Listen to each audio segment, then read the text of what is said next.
Hi friends, ఈరోజు మనం ఒక అద్భుతమైన దేశం గురించి తెలుసుకోబోతున్నాం. ఇక్కడ హిందీ, భోజ్పూర్ భాషలు చాలా ఫేమస్. ఈ దేశానికి మన భారతీయులు ఎక్కువగా వెళుతూ ఉంటారు. అంతేకాదు, ఇక్కడ నివసించే ప్రజలలో ఎక్కువ మంది మన భారతీయులే ఉన్నారు. అలాగే ఆఫ్రికా ఖండంలోనే హిందూ జనాభా ఎక్కువగా ఉన్న ఏకైక దేశం ఇది. ఈ దేశం గురించి మనం ఖచ్చితంగా తెలుసుకోవాల్సిన ఎన్నో ఇంట్రెస్టింగ్ విషయాలు ఉన్నాయి. ఇంతకీ ఆ దేశం పేరేంటి, అది ఎక్కడ ఉంది అనే పూర్తి విషయాలను ఈరోజు ఈ వీడియోలో తెలుసుకుందాం. సో ఫ్రెండ్స్, ఈ వీడియో చాలా ఇంట్రెస్టింగ్గా ఉండబోతుంది కనుక ఎక్కడ స్కిప్ చేయకుండా చివరి వరకు చూడండి. అలాగే ఈ వీడియో స్టార్ట్ చేసే ముందు మీ సపోర్ట్గా ఒక లైక్ చేయండి చాలు. మారిషియస్ ఈ దేశం యొక్క official name the republic of Mauritius. ఇది ఆఫ్రికా ఖండంలోనే ఒక ఐలాండ్. ఈ దేశం యొక్క మొత్తం జనాభా 12 లక్షల మంది. వీరిలో 40% జనాభా పట్టణాలలో నివసిస్తూ ఉంటే మిగిలిన 60% జనాభా గ్రామీణ ప్రాంతాలలో నివసిస్తున్నారు. ఇక్కడి మొత్తం జనాభాలో 49% జనాభా హిందూ మతస్థులు ఉండగా మిగిలిన 32% క్రిస్టియన్, 15% ముస్లిమ్స్, 4% ఇతరులు ఉన్నారు. ఇక్కడ ఎన్నో అద్భుతమైన హిందూ దేవాలయాలు కూడా ఉన్నాయి. వీటిని దర్శించుకోవడం కోసం ప్రపంచవ్యాప్తంగా ఉన్న కొన్ని వేల మంది హిందువులు ఇక్కడికి వస్తూ ఉంటారు. ఈ దేశంలో హిందువులు ఇంత ఎక్కువగా ఉండడానికి గల కారణం ఏంటి అని డౌట్ మీలో చాలామందికి వచ్చే ఉంటుంది. దీనికి గల కారణం 1810లో ఈ దేశాన్ని బ్రిటిష్ వాళ్ళు పరిపాలిస్తున్నప్పుడు ఈ దేశం ఎక్కువగా చెరుకు పంటపై ఆధారపడి ఉండేది. అందుకే ఇక్కడి చెరుకు తోటలో పనిచేయడానికి మన దేశంలోని ప్రజలను వలస కూలీలుగా బ్రిటిష్ వారు ఇక్కడికి తీసుకొని వచ్చారు. ఆ తర్వాత 1968లో బ్రిటిష్ నుండి ఈ దేశానికి స్వతంత్రం లభించింది. అలా మన దేశంలో నుండి వలస కూలీలుగా వెళ్ళిన హిందువులు అక్కడే పర్మనెంట్గా స్థిరపడిపోయారు. అందుకే ఈ దేశంలో ఇంత పెద్ద మొత్తంలో హిందువులు ఉన్నారు. ఈ కారణం వల్లే మనం ఆ దేశానికి వెళితే మనకు ఇండియాలో ఉన్న భావననే కలుగుతుంది. అంతేకాదు, ఇక్కడి చాలా గ్రామాల్లోని మహిళలు చీరలను ధరించి దాండియా ఆడుతూ కనిపిస్తూ ఉంటారు. ఇక్కడ మరో ఇంట్రెస్టింగ్ విషయం ఏమిటి అంటే, ఈ ప్రపంచంలోనే అతి పొడవైన దుర్గామాత విగ్రహం ఈ దేశంలోనే ఉంది. ఈ విగ్రహం ఎత్తు 36 అడుగులు. అంతేకాదు, మన దేశంలో జరుపుకునే ప్రతి పండుగను ఇక్కడ చాలా ఘనంగా జరుపుకుంటారు. ఈ దేశంలో ఇంతలా మన మతాన్ని ఆచరిస్తున్నప్పటికీ కూడా ఇప్పటి వరకు ఇక్కడ ఎటువంటి మతపరమైన గొడవలు కానీ అల్లర్లు కానీ జరగలేదు.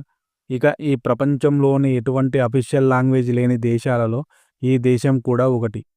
ఇక్కడ ప్రజలలో కొంతమంది ఫ్రెండ్స్ ఇంగ్లీష్లో మాట్లాడితే మరికొంతమంది మారిషియస్ క్రియోల్ భాషను మాట్లాడతారు. ఈ దేశం యొక్క రాజధాని పోర్ట్ లూయిస్. ఇది ఈ దేశంలోనే అతిపెద్ద నగరంగా చెప్పుకోబడుతుంది. ఈ దేశం ఎటువంటి గొడవలు జరగకుండా ఇంత పీస్ఫుల్గా ఉండడానికి గల ప్రధాన కారణం ఇక్కడి అక్షరాస్యత శాతం. ప్రస్తుతం ఇక్కడి లిటరసీ రేటు దాదాపు 91%గా ఉంటుంది. ఇక్కడి పిల్లలు చదువు పట్ల వారి తల్లిదండ్రులు ఎంతగానో శ్రద్ధ వహిస్తారు. పిల్లలకు చదువుంటే చాలు, వారి జీవితంలో ఎలాగైనా బతికేస్తారనేది వారి నమ్మకం. అంతేకాదు, ఇక్కడ గవర్నమెంట్ కూడా రాబోయే 2 సంవత్సరాలలో ఈ లిటరసీ రేటుని 100%గా మార్చాలని లక్ష్యంగా పెట్టుకుంది. ఈ దేశం యొక్క హిస్టరీలోకి వెళితే ఇప్పటి వరకు ఈ దేశాన్ని 3 దేశాలు పరిపాలించాయి. ముందుగా నెదర్లాండ్ వారు 1638 నుంచి 1710 వరకు పరిపాలించారు.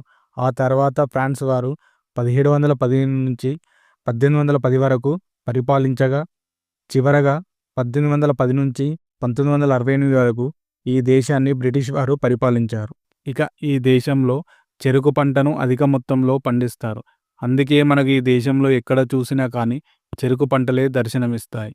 ఈ చెరుకు పంట ద్వారా వచ్చే డబ్బుతో ఈ దేశం ఆర్థికంగా బాగా అభివృద్ధి చెందింది.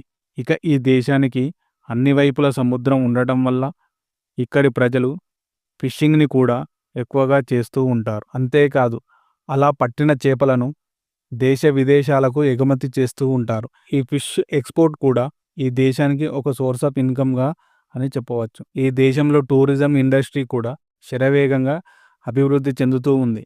ప్రతి సంవత్సరం వేలాది మంది టూరిస్టులు ఈ దేశంలోని తెల్లటి ఇసుక గల అందమైన బీచ్లు, ఇక్కడి ప్రకృతి అందాలను ఆస్వాదించడానికి వస్తూ ఉంటారు. ఈ దేశంలో ఒక సాధారణ వ్యక్తి సంవత్సరానికి 15 లక్షల దాకా సంపాదిస్తూ ఉంటారు.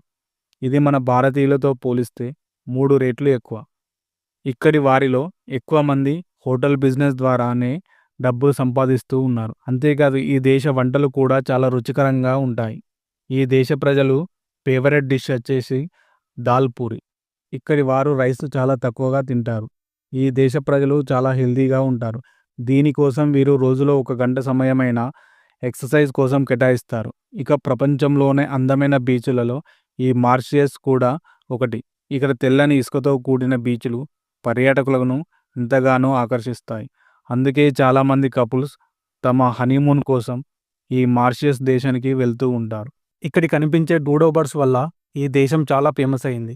ఎందుకంటే ఈ రకం పక్షులు కేవలం ఇక్కడ మాత్రమే కనిపిస్తాయి. అయితే దురదృష్టవశాత్తు ప్రస్తుతం ఈ పక్షులు అంతరించిపోయాయి. ఇక్కడ పెద్ద పెద్ద తాబేళ్లు కూడా కనిపిస్తాయి. ఇక్కడికి వచ్చే పర్యాటకులు వీటిపైన కూర్చొని సవారీలు కూడా చేస్తూ ఉంటారు. ఇక అడ్వెంచర్ అంటే ఇష్టపడే వారికి మారిషస్ ద బెస్ట్ అని చెప్పవచ్చు.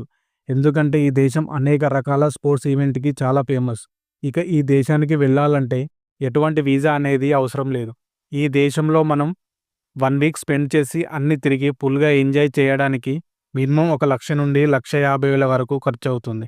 ఇక చివరగా ఇక్కడి కరెన్సీ విషయానికి వస్తే ఇక్కడి కరెన్సీని మారిషస్ రూపీస్ అని అంటారు.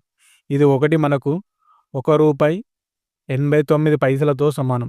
సో ఫ్రెండ్స్, చూసారు కదా మినీ ఇండియాగా పిలువబడే మారిషస్ దేశం గురించి ఇంట్రెస్టింగ్ విషయాల గురించి. ఈ వీడియో నచ్చితే లైక్ చేసి షేర్ చేయండి. మరిన్ని వీడియోల కోసం మన ఛానల్ని సబ్స్క్రైబ్ చేసుకోండి.